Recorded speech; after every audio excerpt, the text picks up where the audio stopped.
You have a massive following, and you could have written about anything. You chose climate change, which is a topic that the masses have had a hard time really understanding and grappling with. Why did you decide to take this on for your next book? I think even scientists and people who are technically on the ball can have a hard time getting their heads around the whole topic. So I have kind of got a niche as someone who writes popular fiction about technical subjects, and so I thought it made sense for me to take a crack at this. The story centers around a billionaire who decides to take matters into his own hands and solar geoengineer the planet using a big sulfur gun. What exactly does that mean, and is that really possible? So for a long time, all through human history, there have been volcanic eruptions that put plumes of sulfur into the stratosphere, the high atmosphere. And what we've learned over time is that when that happens, for a couple of years afterwards, the climate all over the planet will get cooler until that stuff kind of naturally washes out. So the proposal's been made that we could essentially build artificial volcanoes that do the same thing by artificially injecting sulfur into the stratosphere. And we call that solar geoengineering because the purpose of it is to bounce back the solar radiation that's heating up the planet. Now, obviously, it's very controversial, and not everyone is on board with the idea of doing this. But for me, as a storyteller, that was just more fodder to tell an interesting story. It's not just about doing the engineering, but it's about how other people react.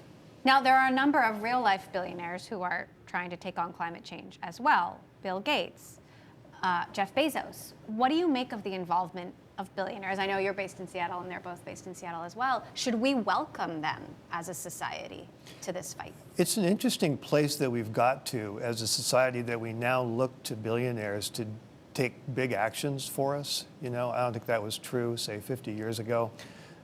But it is true now that a lot of the institutions that we might have looked to, you know, in the 50s or the 60s to take care of our problems, the big government institutions and conventional big companies, don't seem to be playing that role for us anymore. And we've kind of got in the habit of leaning on billionaires to do that. I don't necessarily think that's an ideal way to organize a society, but it is kind of what we've ended up with. And so that's my point of departure for writing this book. So coming out of COP26, do you think it is more likely we're going to see governments and companies around the world come together on climate action, or governments and companies and perhaps real people like your character, T.R. Schmidt, take matters into their own hands individually? So I think what's going to happen is that we'll see at least partial implementation of some of the very good ideas and proposals that came out of COP26. And so I think that legitimate efforts are going to be made to reduce carbon emissions and hopefully to move towards a zero carbon emission economy. And that is all great. The more the better. However, the issue is that even if we completely stopped putting CO2 into the atmosphere today, the level of CO2 in the atmosphere, which is dangerously high right now, wouldn't start to go down unless we intervened and began to remove carbon from the atmosphere. So when is the tipping point for you? I mean, I know you look at 10 years out, right? When do you think the real tipping point will be? 25 years ago. So it's too late? Is that what you're saying? I think it's what we have to do now is carbon capture. I think it's all about carbon capture. It's all about, I think it's going to be the biggest engineering project in human history to build the systems that are needed to pull CO2 out of the atmosphere, CO2 that we've been pumping into the atmosphere ever since the beginning of the Industrial Revolution, and get the CO2 level back down to a livable level. And you know, that is going to take us probably the rest of this century. Will the metaverse be our escape from climate destruction? Man, I hope not, because there is no escape. We need to focus on the physical world. We need to get outside. In your breakout book, Snow Crash, you coined that term metaverse, now 30 years ago. What did you envision then? And how do you define the metaverse today? Well, what I envisioned then was what we would now call a massively multiplayer online 3D world, just meaning that a large number of people can be in it and interact with each other in real time. And we've seen that implemented in a lot of popular games. So we know that we can do this. The other element that's coming along is sort of implementing that not just on the screen of a PC or a game console, but in an actual 3D virtual reality headset. What do you think of the tech companies' take on this term that you coined? I mean, we've seen Facebook, we've seen Microsoft. What fails and what succeeds? Well, I think the first thing to keep in mind is what are these companies actually doing today? Because right now, there is no metaverse. Facebook is running Facebook and WhatsApp and Instagram, but they don't actually have a product that looks like the metaverse yet, and they probably won't for a number of years. So we should focus on what actually exists today, and when they've actually built this metaverse, then we can take a look at it. Do you trust Facebook? Now Meta, do you trust Meta to do this? Well, it depends on what you mean.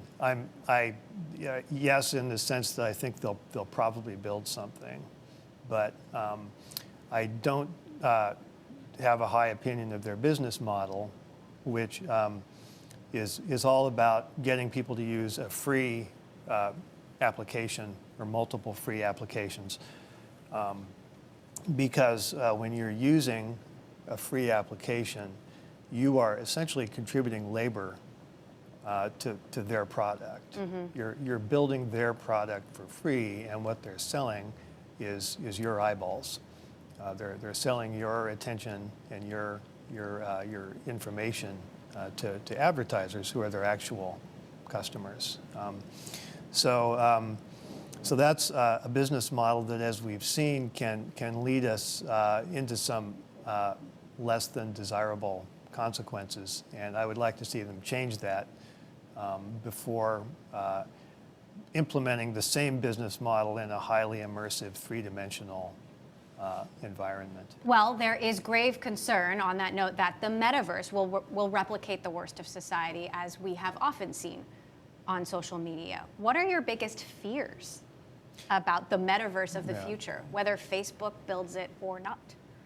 Well, these devices can gather a lot of information about you.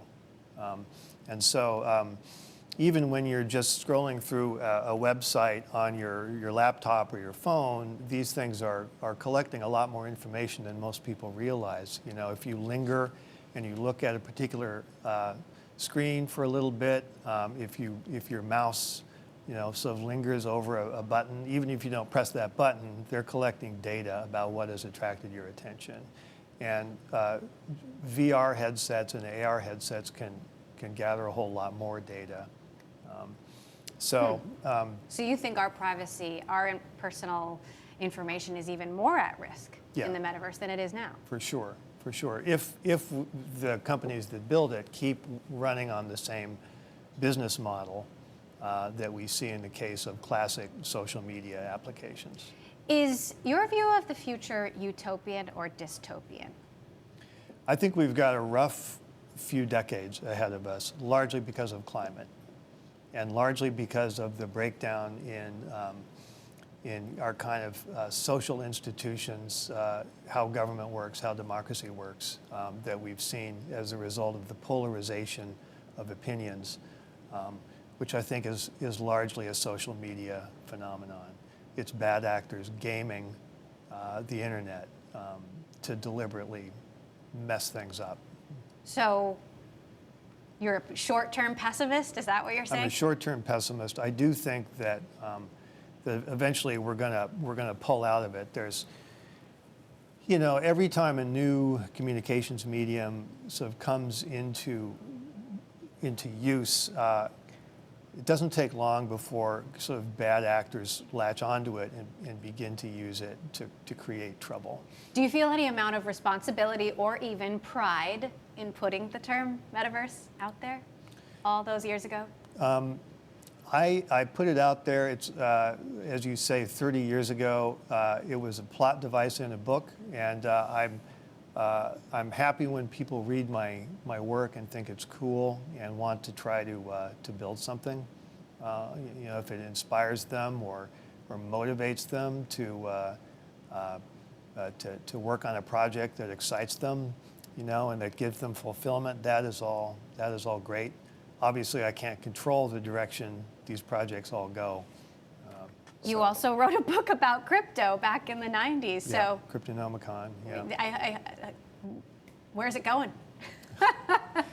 So in that book, it was based on a kind of earlier idea, a pre-blockchain idea of how cryptocurrency would work, which was that basically you had to have a room somewhere, a secure facility where you could have your servers that was kind of immune from government interference. And that made for some fun storytelling, because I got to send my nerd characters out into different parts of the world to build these facilities. Of course, what we've ended up with blockchain is that you don't need that.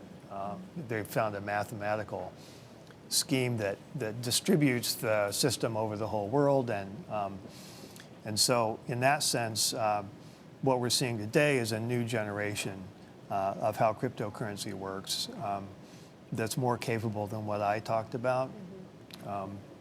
But I kind of follow it, you know, it's kind of interesting, but I can't keep up with all of the different, you know, initial coin offerings and other things that are popping out of the woodwork.